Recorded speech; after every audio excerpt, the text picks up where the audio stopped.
بسم اللہ الرحمن الرحیم۔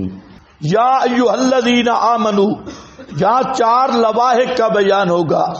امور انتظامیہ، اصل میں جہاں مقصود ہے اعلان جہاد، اللہ نے فرمایا لا الہ الا اللہ بھی مکمل ہو گیا، محمد الرسول اللہ بھی مکمل ہو گیا، توحید رسالت کتاب اللہ کی حقانیت قیامت کا اثبات عقائد کا باب مکمل ہوا۔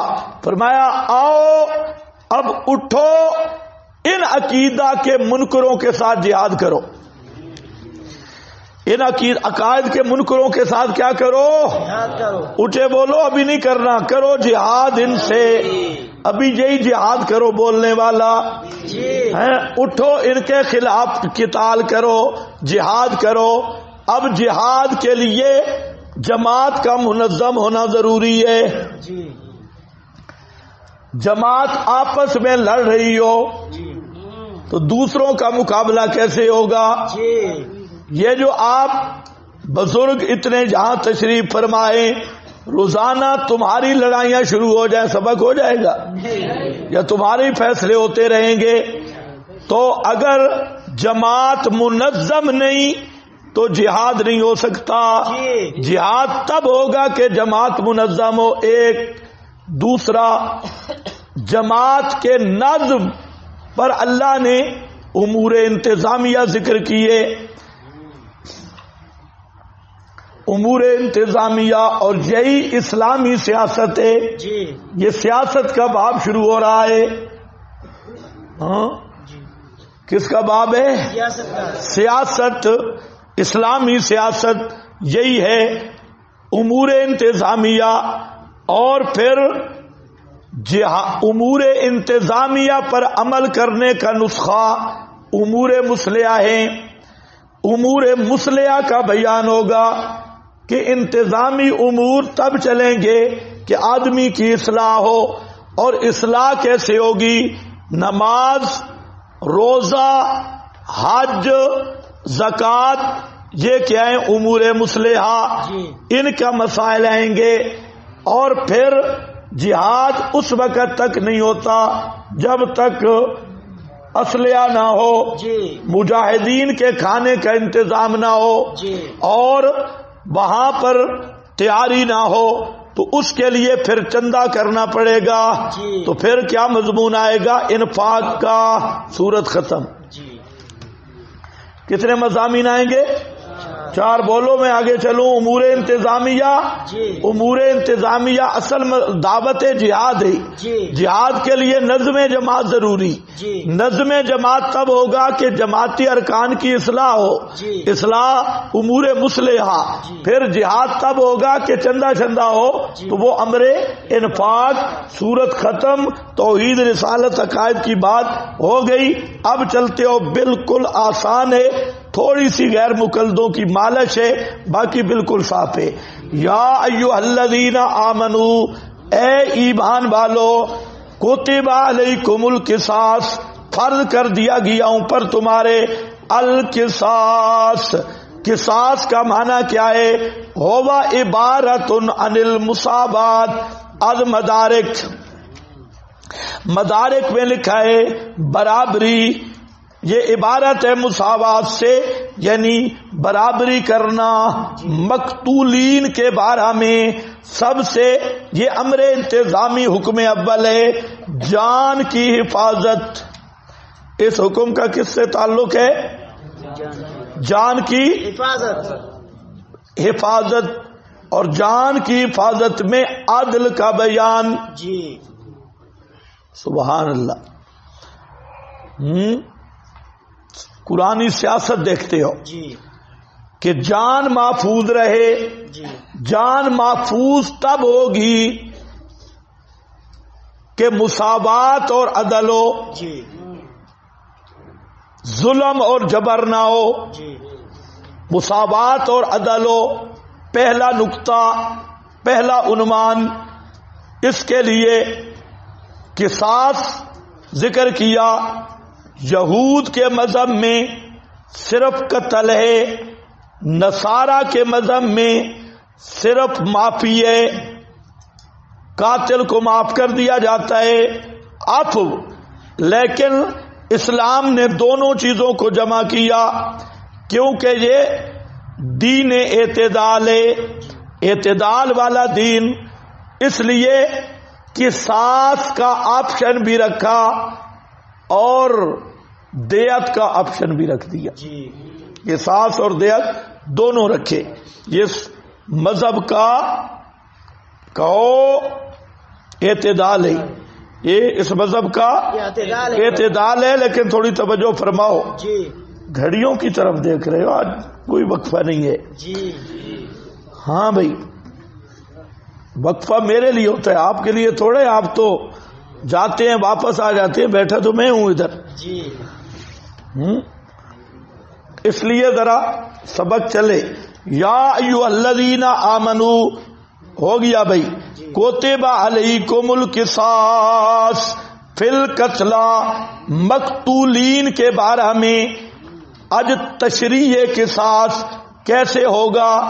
الحر بالحر، آزاد بدلے آزاد کے، بالعبد بالعبد، عبد بدلے غلام کے، بالانثى بالانثى، اور انثى عورت بدلے عورت کے، عورت بدلے عورت کے۔ یہاں پر اشکال ہے،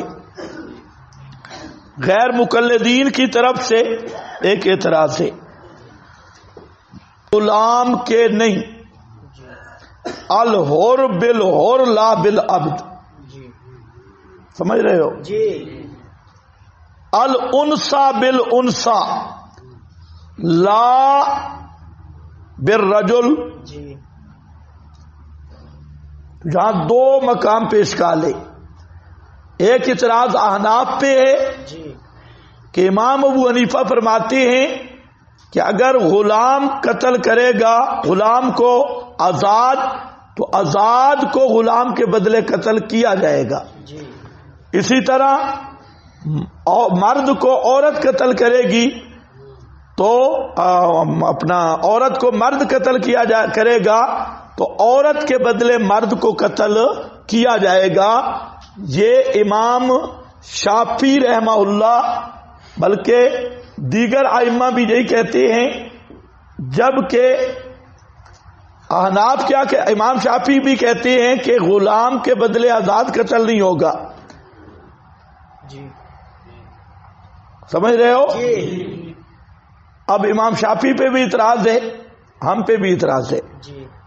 امام شافعی کہتا ہے کہ عورت کے بدلے مرد قتل ہوگا، امام صاحب کہتے ہیں غلام کے بدلے آزاد قتل ہوگا، جبکہ آیت میں کیا رہا ہے؟ الحر بالحر والعبد بالعبد لا بالحر، الانثى بالانثى لا بالرجل۔ تو امام شافعی پہ اعتراض ہے الانثى پر، ہم پہ اعتراض ہے العبد بالحر پر، نا الحر بالعبد پر، الحر بالعبد پر۔ سمجھ گیا کوئی اعتراض؟ ایک تو میں غیر مقلدوں کا جواب دیتا ہوں، پھر ایک تحقیقی جواب دوں گا۔ غیر مقلد سے تو ہماری گزارش ہے کہ کہاں لکھا ہوا ہے کہ غلام آزاد کے بدلے میں غلام کے بدلے میں آزاد قتل نہیں ہوگا؟ یہ ذرا نص پیش کر،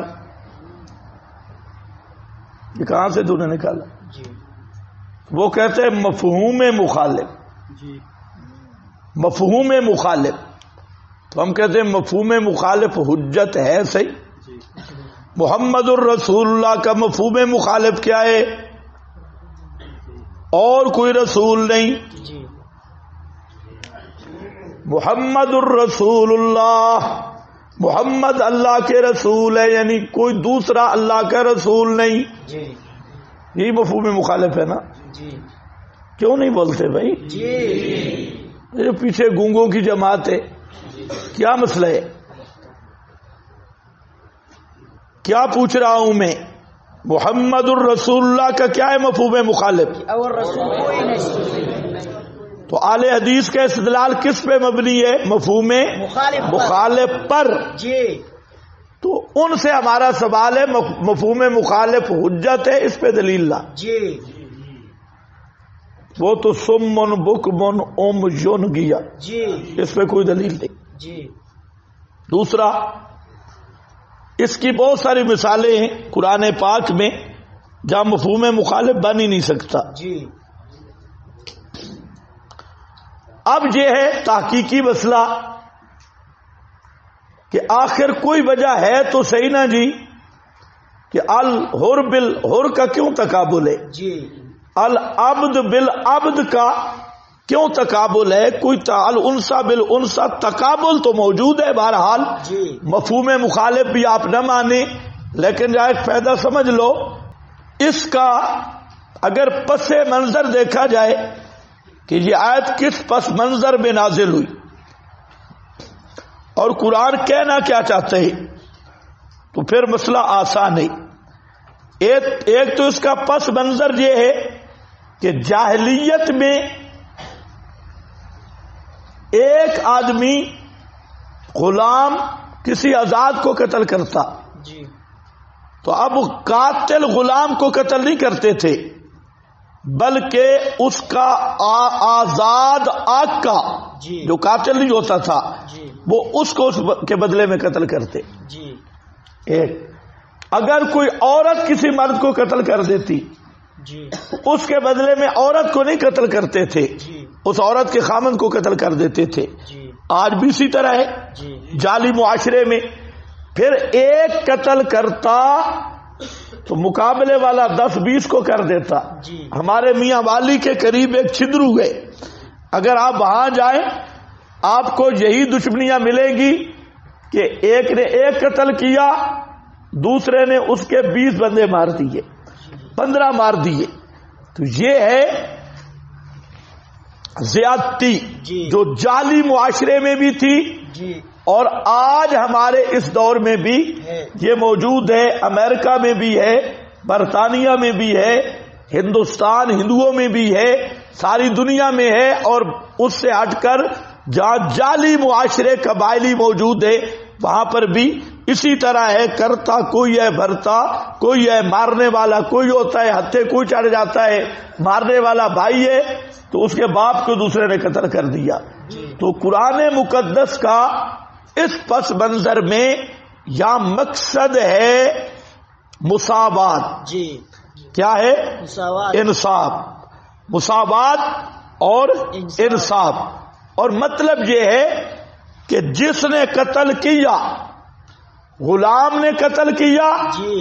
اس کے بدلے قاتل کو پکڑو، نہ کہ غیر قاتل آزاد کو مار دو.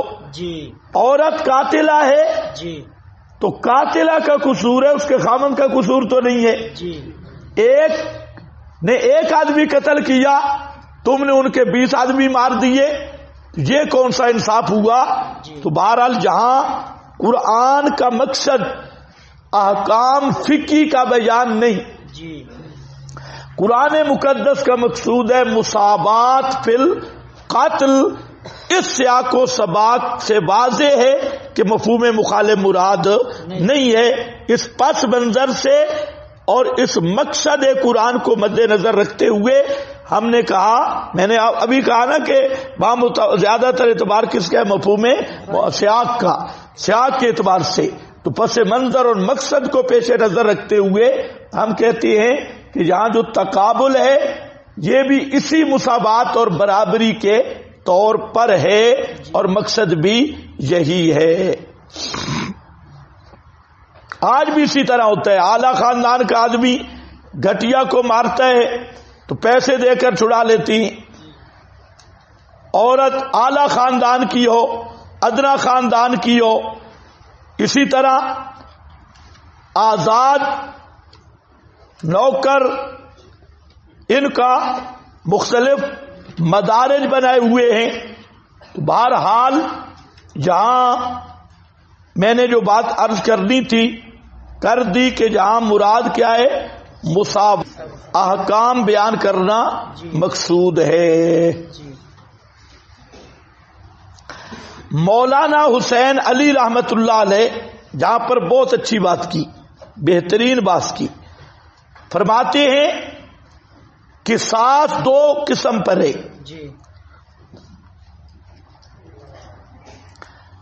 ایک ہے قصاص فی النفس اور دوسرا ہے قصاص فی الاطراف۔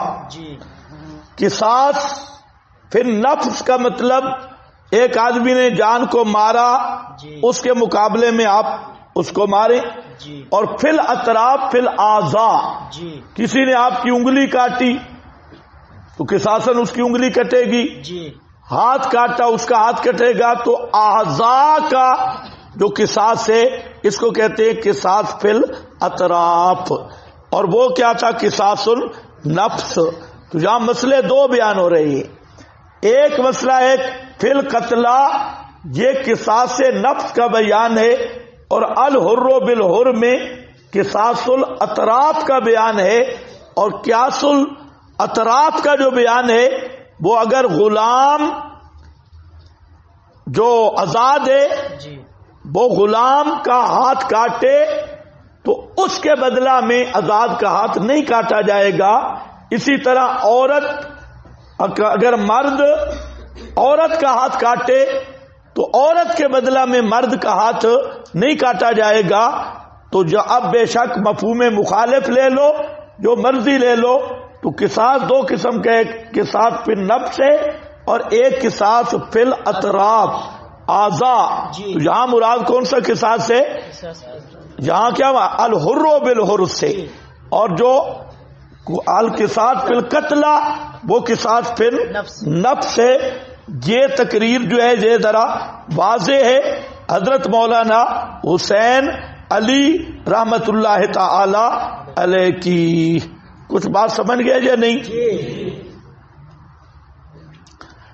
بل انسا بالانسا فمن عفیا، اب دیکھو آسان ہے، فمن سے مراد قاتل ہے، پس وہ شخص کہ معاف کر دیا گیا اس کو، اس شخص کو، وہ ضمیر کا مرجع من من اخیہ، اس کے بھائی کی طرف سے، یعنی فریق مقدمہ مقتول کے وارث مرادیں، مقتول کے وارث، اور لفظ اخ میں اخوت اسلامی کی طرف اشارہ ہے۔ اگرچہ قاتل نے مقتول کو قتل کر کے بڑی زیادتی کی ہے اور بڑا اس نے ساری حدیں توڑی ہیں، لیکن پھر بھی ہے تو مسلمان بھائی، ہے تو مسلمان بھائی، اخوت کا رشتہ تو نہیں ٹوٹا، اس لیے فرمایا اخی تاکہ اس کو رحم آئے۔ اخی ہے شیئن، اگر مقتول کے وارث معاف کر دیں کوئی چیز قاتل کو تو فرمایا کوئی مسئلہ نہیں، لے سکتا ہے، لیکن اس کے لیے تفصیل یہ ہے فاتباع بالمعروف، یہ فریضہ اول وارث کا فریضہ ہے کہ اتباع کرنا ہے بالمعروف، موافق دستور کے، موافق دستور جی کا بھی کوئی جگہ ہوتی ہے چپ کر کے بیٹھ، ہاں بھائی بالمعروف ہے دستور کے مطابق۔ اب دستور کے مطابق یہ ہے حد سے زیادہ تنگی نہ کرے، حد سے زیادہ تنگی نہ کرے، یہ معروف دستور ہے۔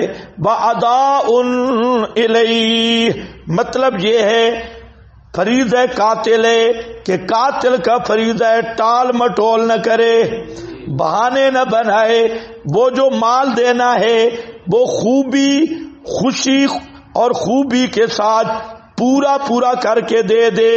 ذالکا، یہ دیت اور عفو والا مسئلہ تخفیف من ربکم، یہ تخفیف آسانی پیدا کر دی گئی ہے، ہلکا کیا گیا ہے تیرے رب کی طرف سے، یہ انعام ہے اور اللہ کی رحمت ہے، شاہانہ ترحم ہے۔